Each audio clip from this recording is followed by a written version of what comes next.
Yo, what is going on, you guys? Thank you so much for tuning into this video. My name is Ryan, aka RPit, for any of you guys that are new here to the channel.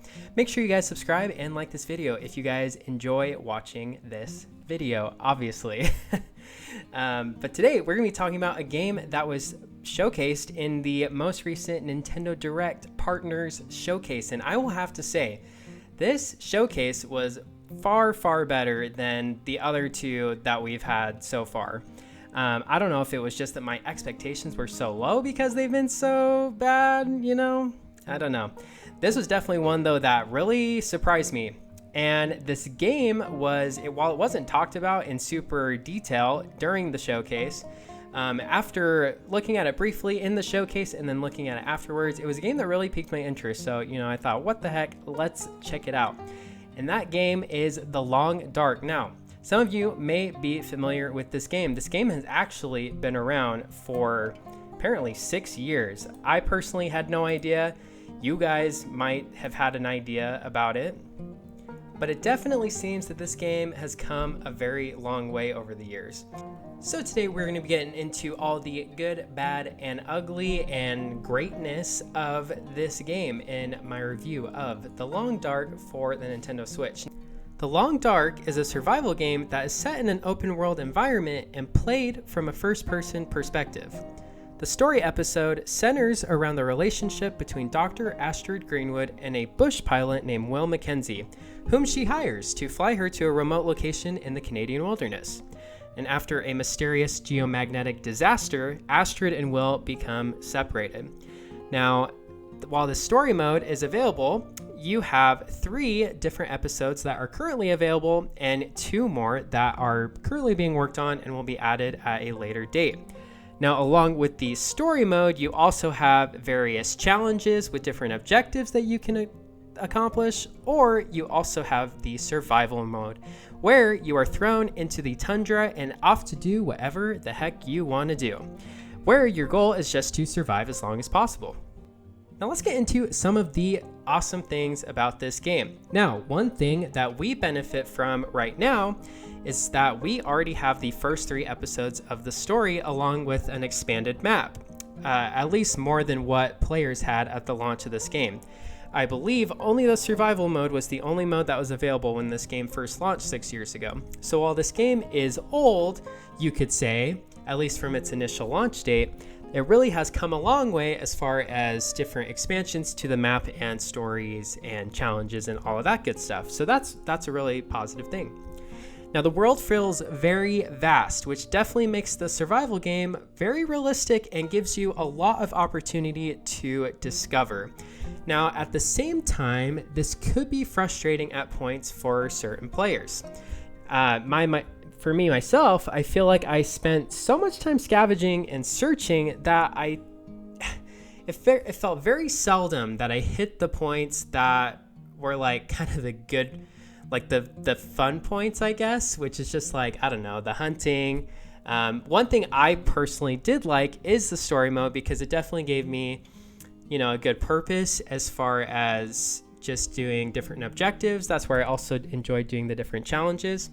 Now, one thing I really loved about the story mode as well, though, is that they definitely expose you to different parts of the map. So when you get into the survival mode or the challenge mode, and you're thrown kind of into these random spaces and you kind of have to go figure things out. If you've done the story mode before, it definitely helps paint a good idea of where things are at on the map so that you kind of have an idea where you're going. And that'll at least make things a little bit easier for you. Now, for me, one of the things that really makes this survival game good is the music and the different noises while you're traversing the landscape. You'll be walking through this freaking snowstorm or whatever's going on, and you hear the kind of ominous music playing in the background. And it really just sets a really good tone for what you're doing. If you guys watched the trailer during the Nintendo Direct presentation, I feel like the song that they played was very fitting, that there's just nowhere to run, nowhere to go. And so this game does a really awesome job of really immersing you in this experience with the music, the different noises, that you hear from both the animals, from just your footsteps, those kinds of things. For me, I played with my headphones in for most of the time, and I really feel like that helped me feel more engrossed in the environment and the experience.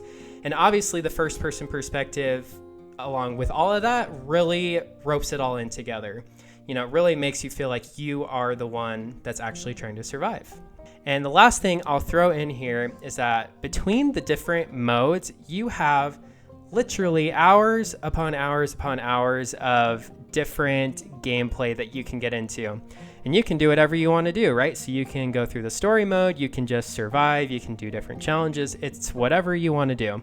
Now, this kind of runs into some of the negatives of the game, just in that being, if you are really looking for a game to give you some fast-paced action every minute, you are probably going to hate this game, honestly, because this game, being a survival game, you are doing a ton of just scavenging and, finding stuff in houses or trying to just discover the wilderness and trying to find different checkpoints, things like that. So you're really not going to be encountering a lot of fast-paced gameplay in a survival game, where this one is very realistic. And one thing I will say is it's probably a little too slow pace for my personal liking. Now, some of you would probably disagree with me, and that's cool. For me, though, it felt like, I don't know, maybe I should have moved faster, or maybe they need to shrink some of the areas. It definitely felt like it took me forever sometimes just to actually go do something. And maybe that was because I honestly was playing on a lot of the easier modes, and so the harder modes, I'm sure you die a lot faster, and so you have to do a lot more stuff, and I totally get that as well. But it definitely felt like sometimes it was a little slow paced. Something I absolutely have to mention is the loading screens. Now, every single time that you enter a new area or you enter a house, you have this pretty long loading screen that sort of gets in the way of a lot of the experience, to the point where I just didn't want to enter into a lot of the houses, in some of the areas, just because I didn't want to go through those different loading screens. So that was something I didn't think would be so long. Some people would maybe argue it's not a big deal, but for me, it kind of took me out of the experience a little bit. Now, one thing I'll also say is that visually, this game is not going to blow you away with any of the graphics. But one thing I can really appreciate is that the Switch really, runs this game perfectly fine, and there are really little to no loading delays or frame drops, which is awesome. There's too many times I've played a game like this that looks like it should play fine, and then you have all these loading delays, frame drops, all that kind of stuff. But luckily this game that's not something that I ever encountered with this game. Really, the only times that I ever experienced any pause in the game is when the game would autosave. So until the game saved for, those 4 to 5 seconds, that was really the only time that the game was ever paused or, trying to load anything. So other than that, though, it runs perfectly fine. Now, one thing I'll say with the story mode is that it definitely gives you an idea of what's going on, who the character is, and it does give you some human interaction, which is really nice. But it's not a story that's probably going to blow anyone away. It's probably not necessarily something I'd label as a negative thing about the game, but it's definitely not something for me that I felt like it really... I was never craving to really know what was going to be the next thing going on necessarily. Like I said, it wasn't bad, but it just wasn't something that really, really piqued my interest, I guess. The last thing I will throw in here is that the file size is a lot larger than I thought it was going to be. The amount of space that you are going to need on your Switch in order to play this game is 7.2 gigabytes, which is... that's a lot. That's a lot of space. And I get that it's a pretty big area, pretty big wilderness you're exploring. So that's probably why. But just keep that in mind, if you're limited on space or there's stuff you don't want to delete to make space, this game's definitely going to take up a very decent sized chunk of your Nintendo Switch. So that could be definitely something that is a negative for some people.